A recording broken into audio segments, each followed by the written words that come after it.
Minister, are you aware, I'm sure you are, of the recent media reports of further delays to the Department's plans to abolish the direct provision system and to make a statement on the matter? And in your response to me, can you clarify for me from the last answer you gave to the last Deputy that of the 37 centres, how many of them are commercially for-profit run? Thanks, Deputy. As you'd be aware, I published the White Paper to end direct provision and to establish a new international protection support service in February 2021. And in the 14 months since its publication, my department has placed a significant focus on the delivery of the new model of accommodation and supports for international protection applicants.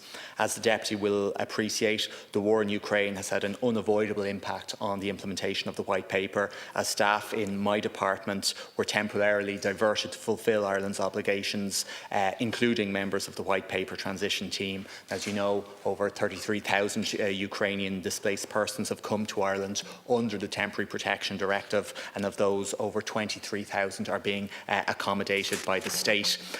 Last week, I met with Catherine Day and David Donoghue. They're the members of the external advisory group who were appointed to oversee the implementation of the White Paper, and we discussed the progress to date on the implementation of the White Paper. We discussed the impact that the Ukraine crisis was having on that, and we discussed the delivery of the new accommodation model.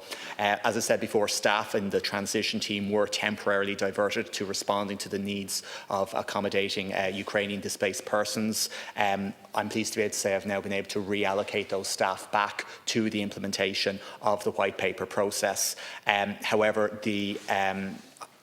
I'm being as upfront as possible, the need to respond to Ukraine has created delays over the last number of months. So what we're doing right now is we're doing a review of the project timelines, and we will be bringing forward a revised implementation plan initially to the programme board, and we'll subsequently publish that later on in the summer.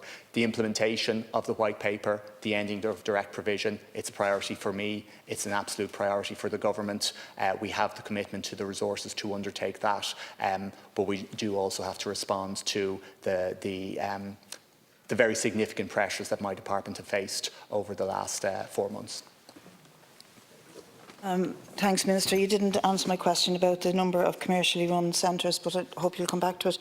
First of all, we can both agree that the scrapping of this inhumane system is something that has to be achieved, and if you achieve it, you can be proud of that. But I would contend that by your party entering into a coalition with Fianna Fáil and Fine Gael, who have an appalling record on housing, on dispensing public housing and public lands into the private sector and pandering to the developer-led models that they have, was bound to failure. And if you would comment on that. But this system was specifically designed to effectively punish people for coming here, and in the words of officialdom in the past, it was to lessen the pull factor of coming to Ireland, as if somehow the oceans didn't pull people away from either climate disaster, war, famine, and all of the terrible things that are happening across the world in terms of societal collapse and our, indeed, international obligations to live up to that, and we're failing. And I don't accept that the war in Ukraine is the whole reason. We were failing before the war. Thanks, Deputy.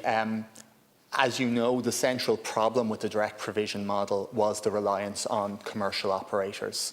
And that's why we have so few. As we have the 7 state-owned accommodation centres, and then we have Balfeskin as well, which is state-owned and operated. But other than that, the system relied on commercial operators, and that's the problem with the system. That's the problem that the White Paper is trying to change and is trying to move away from. And in terms of the commitment to doing this, I've had full support across government in terms of the White Paper. There hasn't been opposition to what I've been seeking to achieve.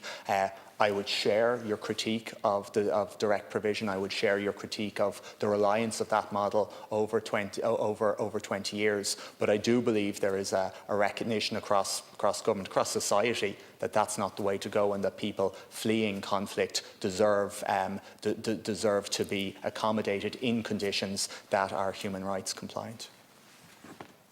Yeah, well, we can agree on many things, and I'm sure you don't get verbal or even officially written down opposition to the commitment to end direct provision.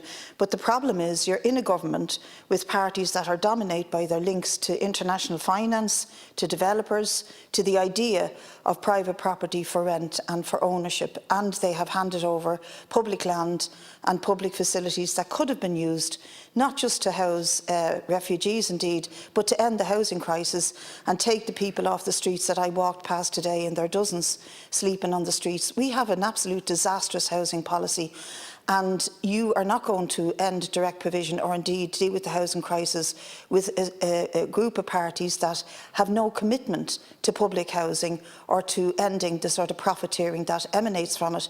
And the figures speak for themselves. 7 out of 37 direct provision centres are publicly run. The rest are making vast profits with state money.